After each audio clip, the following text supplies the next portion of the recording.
নমস্কার বন্ধুরা, ঘরোয়া ঘরকন্যায় সকলকে স্বাগত জানাই। বন্ধুরা, আপনারা কেমন আছেন? আশা করি প্রত্যেকে ভালো আছেন। আমিও ভালো আছি।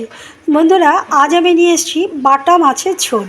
এখানে আমি 5 পিস বাটা মাছ নিয়ে নিয়েছি, হ্যাঁ। আর এখানে কিছু পরিমাণ আলু নিয়েছি কেটে। এখানে মশলা হিসেবে আমি কী নিয়েছি, হলুদ, নুন, আর এখানে একটু আদা, কাঁচা লঙ্কা, আর 4-5 কোয়া রসুন, আর এখানে কি টমেটো, একটু আধা পাকা কাঁচা টমেটো, জিরের গুঁড়ো, ধনের গুঁড়ো, আর এখানে হচ্ছে লাল লঙ্কার গুঁড়ো, আর এখানে কাশ্মীরি রেড চিলি পাউডার নিয়েছি। তা সবার প্রথমে আমার কি কাজ হবে, মাছগুলোকে নুন হলুদ মাখিয়ে কিছুক্ষণের জন্য রেখে দিতে হবে।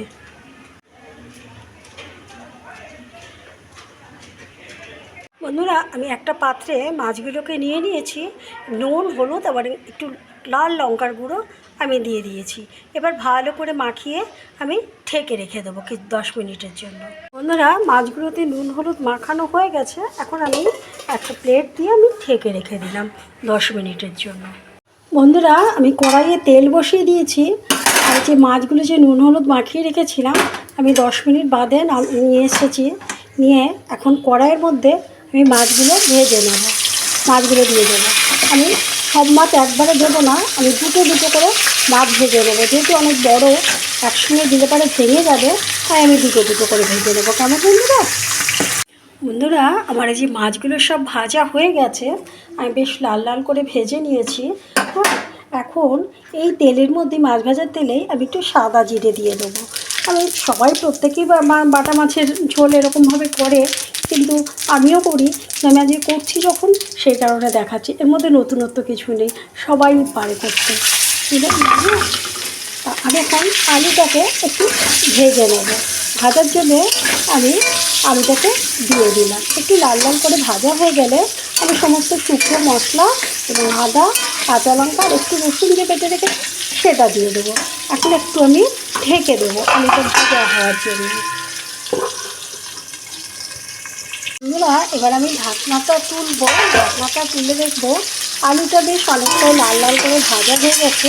এখন আমি সমস্ত শুকনো মশলাগুলো দিয়ে দেবো। লবণ দিয়ে দিলাম, হলুদ দিয়ে দিলাম, ধনে জিরের গুঁড়োটাও দিয়ে দিলাম, লাল লঙ্কার গুঁড়োটাও দিয়ে দিলাম, হ্যাঁ, কাশ্মীরি রেড চিলি পাউডারটাও দিয়ে দিলাম, আর আদা, কাঁচা লঙ্কা আর একটু রসুন যে বেটে রেখেছিলাম সেটাও দিয়ে দিলাম। এবার ভালো করে নাড়তে থাকবো। ভালো করে নেড়ে নিয়ে আমি একটু সামান্য পরিমাণ জল দেবো, যাতে শুকনো মশলাগুলো না পুড়ে যায়। সামান্য পরিমাণ আমি একটু জল দিয়ে দেবো। আর টমেটোটা এখন দেবো না, একটু বাদে দেবো। আমি টমেটোটা একটু আস্তে আস্তে রাখতে চাই, হ্যাঁ। মাছের ঝোলে যদি একটু টক টক লাগে না, টমেটোটা একটু আস্তে আস্তে থেকে আমার খেতে খুব ভালো লাগে। সেই কারণে টমেটোটা এখন দেবো না। তাহলে আলুটা, যেহেতু দেশি টমেটো, হ্যাঁ, টক হবে, কিন্তু তাহলে আলুটা গলবে না। সেই কারণে এখন আমি টমেটোটা দেবো না। আমি আলুটা একটু সেদ্ধ হয়ে গেলে তারপরে আমি টমেটোটা দেবো। এখন সিমে আছে, আলুটা সেদ্ধ হবে এবং মশলাটা কষতে আমি দিলাম। বন্ধুরা, এবার ঢাকনাটা তুলবো। দেখুন উপরে তেল উঠে আসছে, মশলাটা কষে গেছে। আলুটা কতটা সেদ্ধ হয়েছে সেটা দেখবো। আলুটা মোটামুটি সেদ্ধ হয়ে গেছে। এখন আমি টমেটোটা দিয়ে দেবো।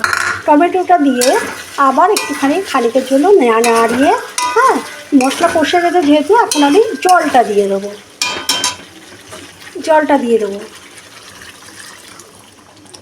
আমি একটু ঝোল ঝোল রাখবো, যেন জলটা একটু বেশি পরিমাণে আমি দিয়ে দিলাম। আর এই মাছের একটু ঝোলটাই বেশি ভালো লাগে, আর একদম জলটা তো খেতে ভালোও লাগবে। আর বন্ধুরা, যে সকল বন্ধুরা আমাকে এত মিষ্টি মিষ্টি কমেন্ট করছেন, তাদের আমার অসংখ্য অসংখ্য ধন্যবাদ। আর যে সকল নতুন বন্ধুরা ভিজিট করবেন আমার চ্যানেলে, অবশ্যই একটা লাইক দেবেন, কমেন্ট করবেন, সাবস্ক্রাইব করবেন। দেখবেন আমিও আপনাদের পরিবারে গিয়ে সুন্দর একটা কমেন্ট করে আসবো, লাইক করব, সাবস্ক্রাইব করব। কেমন বন্ধুরা? এবার আমি জলটা দেওয়া হয়ে গেছে, এবার আমি ঢেকে দিলাম। বন্ধুরা, এবার আমি ঢাকনাটা তুলবো। ঝোলটা বেশ টকবক করে ফুটছে। এবার মাছগুলো আমি সব দিয়ে দেবো। মাছগুলো সব দিয়ে দিলাম। আস্তে আস্তে নাড়তে হবে যাতে মাছগুলো ভেঙে না যায়। একটু ফুটে গেলে আমি গ্যাসটা অফ করে দেবো।